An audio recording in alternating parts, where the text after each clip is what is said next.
Alright, so we've made these objects in 3D so far, and now you can see that they're textured. So I'm just going to kind of go through how I textured these and my workflow for this final map. So this map here is our map for our big sign. I'm just going to go through a little bit how I did this, and I think we'll start with, now actually to start, we only need half of this. So I only did the right half, and then I just mirrored it over because it's exactly the same. So um, basically what I did is we already had kind of our setup for this sign here and the letters. Um, but basically what I did was I went into, once I had these parts, I moved them all together, and um, then I went to unwrap UVW, and it always shows up with no texture here. Um, so you have to pick the texture. So you just, if it's not in this list, you can just go to pick texture. But here it is, Fox Sign Lighting Glow 2002. So I select that, and that will bring it into here. And then basically I just took, we already had this set up from before. Um, this texture here, we had this kind of set up here before, so um, it was already kind of UV'd, but we're not using this part anymore, so we're going to make a brand new map. And here's my plane right here. So I just grabbed, I think I had about half of it, I just grabbed these points and then click on the move tool, and I just moved them into place by holding shift and then dragging left or right. Um, so that's kind of what I did for that. And then these other parts here, well, we'll get to those one by one. Um, so I also added um, this this piece here from our original map. So I just went into unwrap, and um, I think this was already, it wasn't right here, but I think it was like over here, remember, from our original map, and then it was like flipped a few times and scaled. So I just flipped it back and then scaled it up, and then it was already kind of already set from our original piece that we took out of the map. Um, but if it wasn't, you could just grab each plane and line it up to holding shift and control. We'll make it so it won't go up or down, and then just slide it right into place. Those were the easy ones. Then for these bulbs here, you can see these spheres are really low poly. I mean, it's 12 polys. What I did was I created a box, just a simple box, and then I made all the sides 100. It doesn't really matter what size they are as long as they're all the same, so that's perfectly square. Okay, now that's 12 polys. So basically what I did was I went to this modifier list and then down to spherify, and then I took the percent. Actually, no, before we do that, sorry, we have to make at least 2 segments. So it's cut in half on all 6 sides, and then I went to spherify right here, and that made it 48 polys. So also then I went to edit poly, and I selected all the faces, and then I moved the smoothing groups to 1, and then I collapsed it. And that gave me my sphere, which is 24 polys, but these here are only 12. So what I did was, I don't need the back, because the bulb's not going to stick out from the back, so I just deleted half of it, and now we have our bulb. You know, so then I just turned on snap and snapped them into place. This one's a little bit big, but you just scale that down. And then for the texture on the bulb, I'll just place this right here for right now. For the texture, I just went into my map, UVW map, hit open editor, and pick this texture map here. Give me this one. And I just selected, this is the entire bulb here, but it's square, remember, because we started out with the square. So I just scaled it down holding shift and dragging left. And then basically what I did is I just placed it within within this yellow here, and then exit it out, and then collapse it down, and then you have to actually apply the material. Bring this over to this screen. I think it's this one, yep. So I applied it, and then I made it yellow. So that's kind of how I did that. This middle piece here,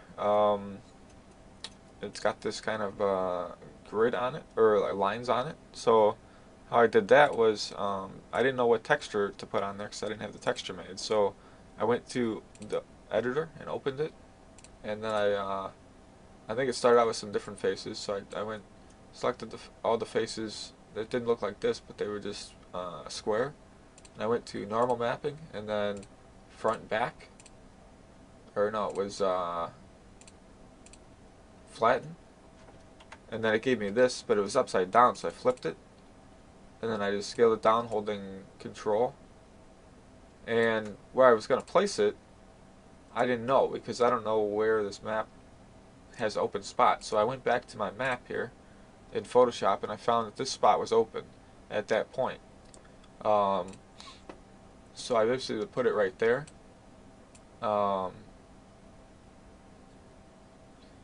And then I went into actually I was still in here. I went to map, render, or tools, render UVW template, and just change a couple of these settings. This is set to solid.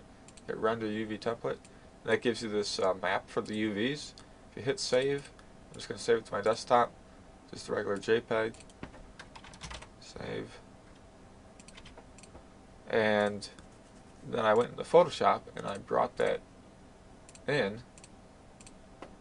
Now, right now it's the wrong size, so I made it 4096, and I just detach this here. Hit V, and then hold Shift and drag it over to this. Keep on holding Shift, and that basically gave me my UV map location. So then, what I did was I clicked on this here. Yeah, it should be a little bit more, less, so like 21 here, or maybe 41 tolerance. Yeah, the bigger it is, the more space it's going to grab. Then I just went to invert selection. Sorry about that. Invert selection. And then I basically just drew this out. So basically just filled this in with the solid color, and then I created some lines and made it like a darker color, and then hit Alt backspace, and then I just copied them by holding Alt and dragging down, and it made my lines, and I threw those over top of the my fill layer. So I'm on top of there, and then I just hit well, here I'll just kind of show you how it would look without these lines in here.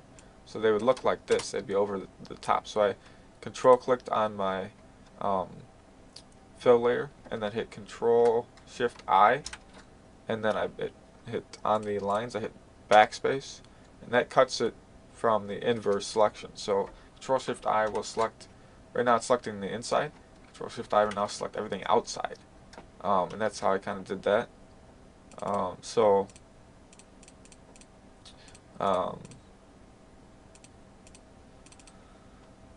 that's how I kind of did all these other pieces. And these animals here were pretty easy to do as well. But a different technique I used for this. I grabbed the whole thing, deselected anything that I selected near it, and I did a unwrap map, and then I went to region fit and went to my front view. Then I just drew. You might have to actually hit the Y and then fit first.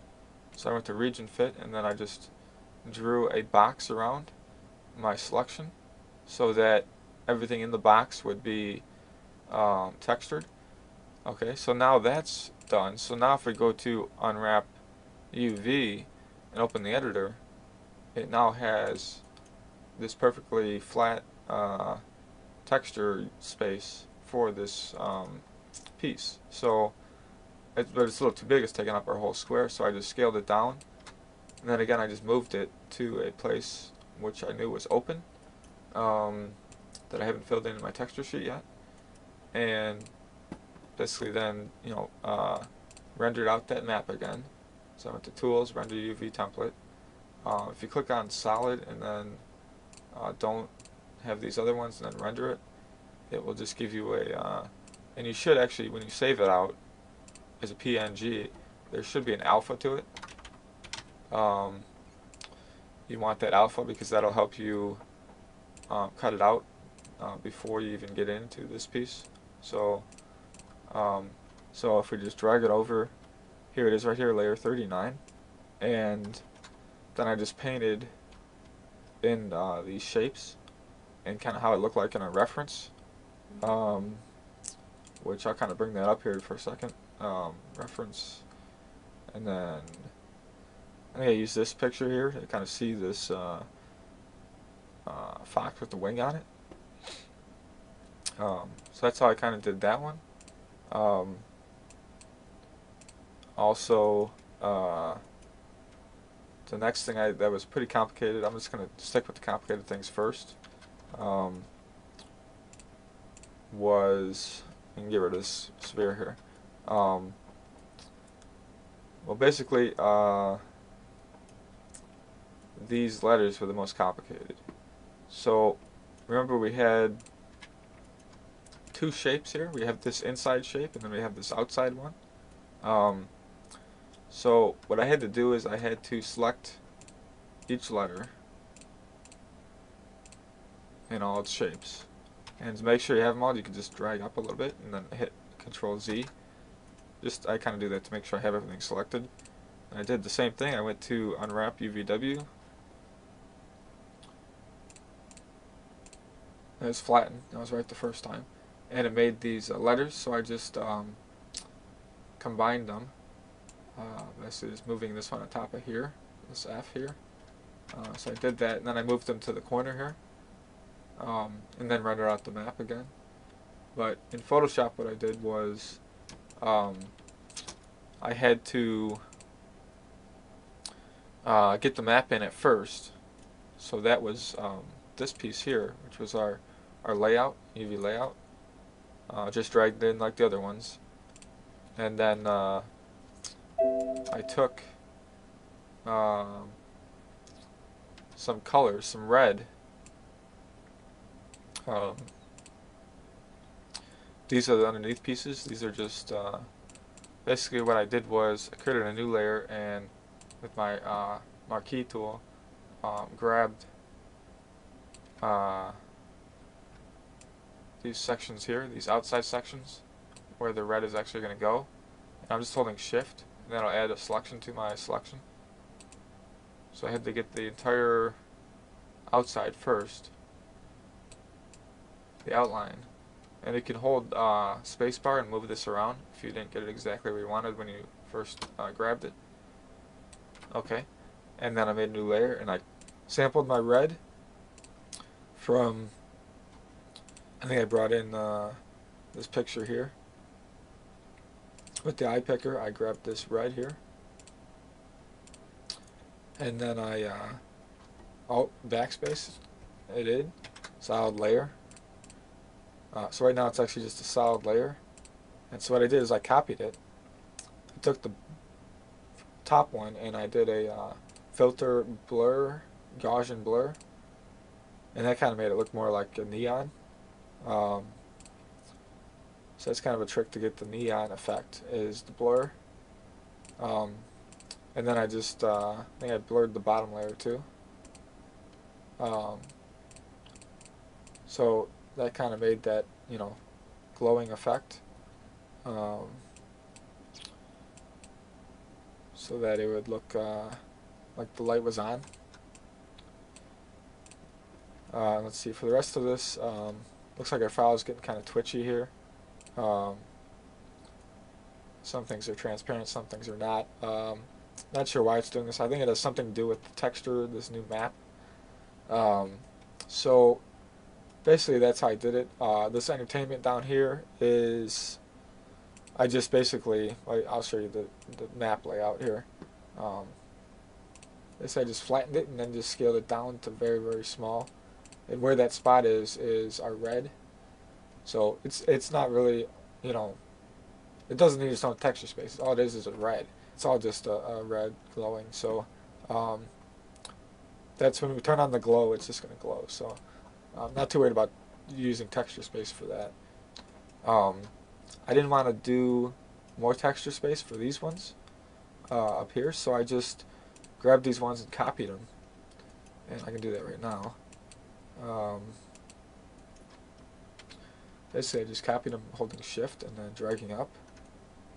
They're still there, it's just this file is getting a little buggy right now. I might have to reopen it. But so I just took these and then I did what we did before with stretching them. So if I move this out of the way and just work on this F here,